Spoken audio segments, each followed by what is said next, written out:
A month wasn't enough to explore the Catalan capital of culture, but I did manage to visit some architectural masterpieces, landmarks, churches, markets, and more, and we'll bring it all to you on this episode of Ms. World Traveler Goes to Barcelona.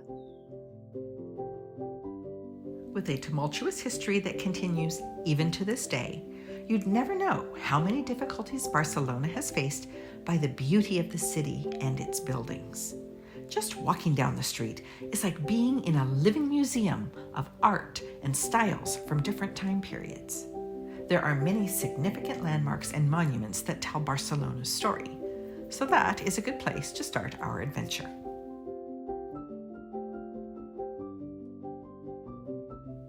Built as an entry portal for the 1888 Universal Exhibition, the Arc de Triomphe is an iconic landmark, replete with symbolism featured in its sculptural and decorative finishes.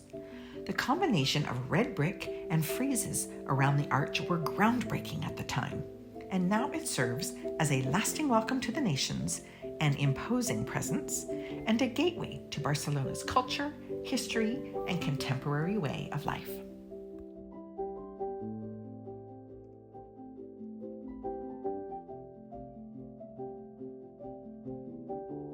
Running perpendicular to the arch, Ciutadella Park was also part of the 1888 World's Fair, having just become a park when 77 acres were ceded to the city in 1869. A number of historic buildings were added, such as the zoo, which is widely considered the best in Spain, the Museum of Modern Art, and the Catalan Parliament, which sits behind a fountain and handsomely landscaped gardens. One of the jewels in the park is the greenhouse, which has undergone a comprehensive in-depth restoration after being closed for a long time, and has now been reopened in its original splendid appearance. It seemed to me that it would be a beautiful venue for a wedding or an elegant birthday party. And just down the way, the Castle of Three Dragons, which was also built for the exhibition, now serves as the Museum of Zoology.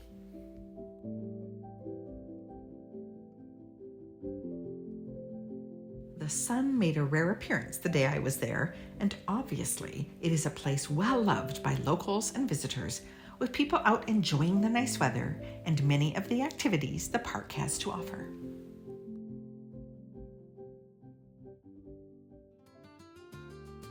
One of the most famous streets for people watching, shopping, live entertainment, and rambling along, La Rambla was all torn up with loud construction my entire stay, which didn't really make for a relaxing stroll. However, it is in an important location, as the Old Town borders it on one side, and if you keep walking south, you will eventually end up at the waterfront. The 50-meter-tall Christopher Columbus monument, erected in 1886, marks the end of La Rambla and the commencement of Port Vell, one of Europe's busiest and oldest ports, tracing its history back to the 5th century BC. These days, a wooden walkway leads you past the marina and all the different styles and sizes of boats, out over the water to a shopping mall, which was all part of an urban renewal program in anticipation of the 1992 Summer Olympics.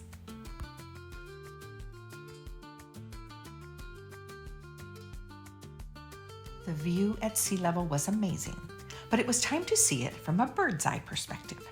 As if I needed to get in more steps, I decided to hike up the mountain to Montjuïc Castle, which has several options for making the climb, all of which would have been quicker and easier than my path. It took me 2 hours, with plenty of rest stops and photo opportunities along the way, to reach the top by stairs. Many, many stairs.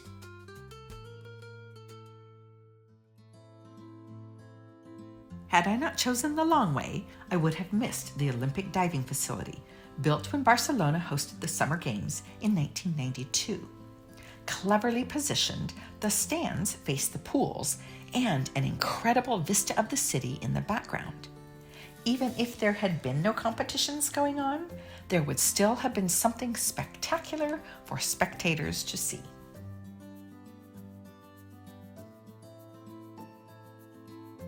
After the photo stop at the pool, I continued on and was rewarded with blessed views when I finally reached my destination. A former military fortress whose first foundation was laid in 1640, Montjuic Castle owes its current star-shaped format to a military engineer in 1751, who was commissioned to repair serious damage from previous battles. Since then, it has played a decisive role as a military prison, a political enclave in the repression of insurrectionist movements, and as a reminder of a turbulent history.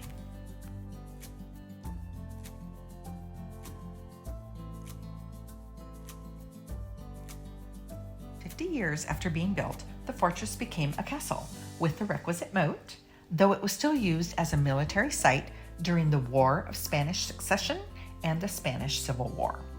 Thick walls, watchtowers, cannons, and the parade grounds characterize the 18th century restoration, but the key reason to visit is the incredible 360-degree views of the Mediterranean Sea, the port, and the city from its vaulted mountaintop location.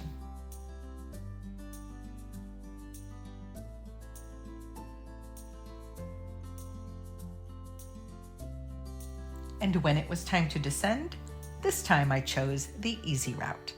The funicular, or cable car, cost about $13 one way and stopped about halfway down, but then connected to a kind of speed tram that in turn connected to the underground metro. The cable car went slow enough to get lots of great photos out the window, and though it didn't last very long, my legs thanked me the whole way down.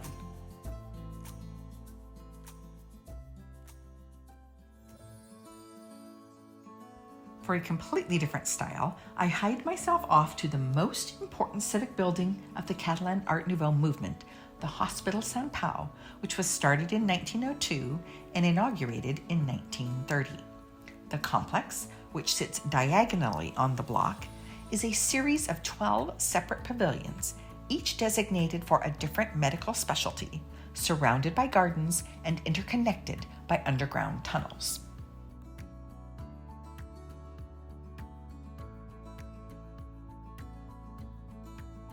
If you didn't know you were in a hospital, you might think you were in a museum. Natural light, good ventilation, and beautiful surroundings, which, with this pioneering model, were affirmed as significant to the well-being of patients.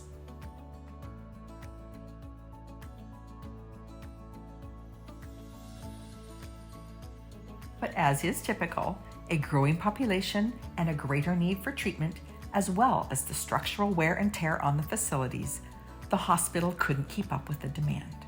So in 2009, all the healthcare services were moved to a brand new building, and the modernist Art Nouveau marvel went through major renovations to protect its heritage.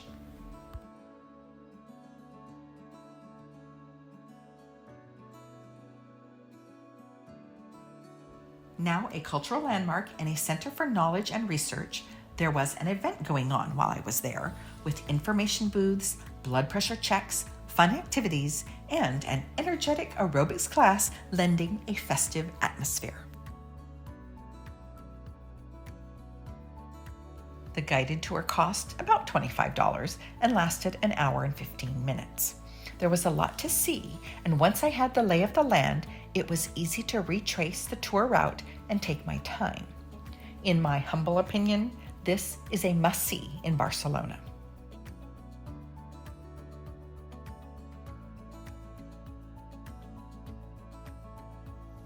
Some special things are found only by wandering around, and such was the case with the Palace of Catalan Music, or Palau. Located on a not very grand street in the Gothic Quarter, I just happened to walk by a few blocks away and noticed it shining like a beacon with its exterior combination of red brick, mosaic tiles, ceramic figurines, carved stone, and stained glass. I was awestruck and decided I needed to see the inside. A quick booking later, and I was on a tour the next day.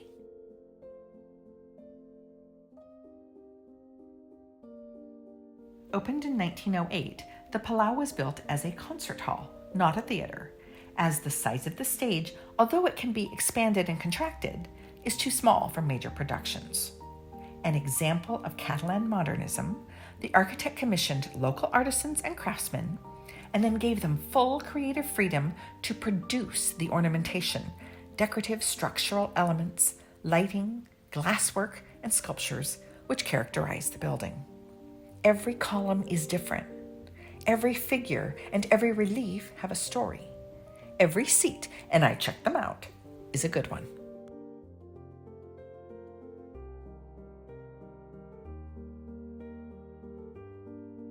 Because it was designed primarily for the voice, the acoustics are outstanding.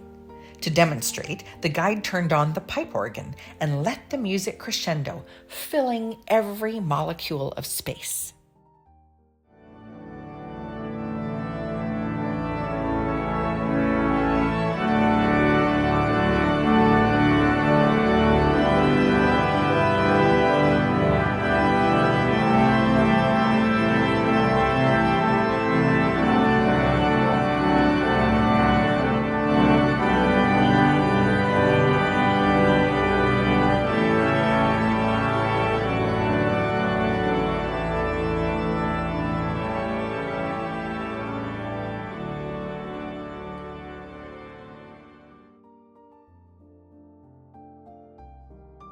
The only auditorium in Europe that is illuminated by natural daylight, the walls on either side are arched stained glass panels, and the overhead artwork is an inverted dome of stained glass that mimics the sun and the sky.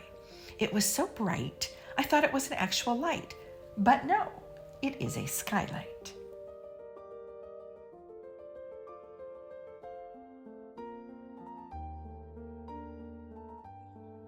I wish I'd been able to attend a concert at Palau. It was just so beautiful that the musical performance could only be enhanced by the gorgeous surroundings. Now, what we showed you on this segment is just the tip of the iceberg of what we've got coming up. Next time, we'll go in depth with the modernist movement. You won't want to miss it.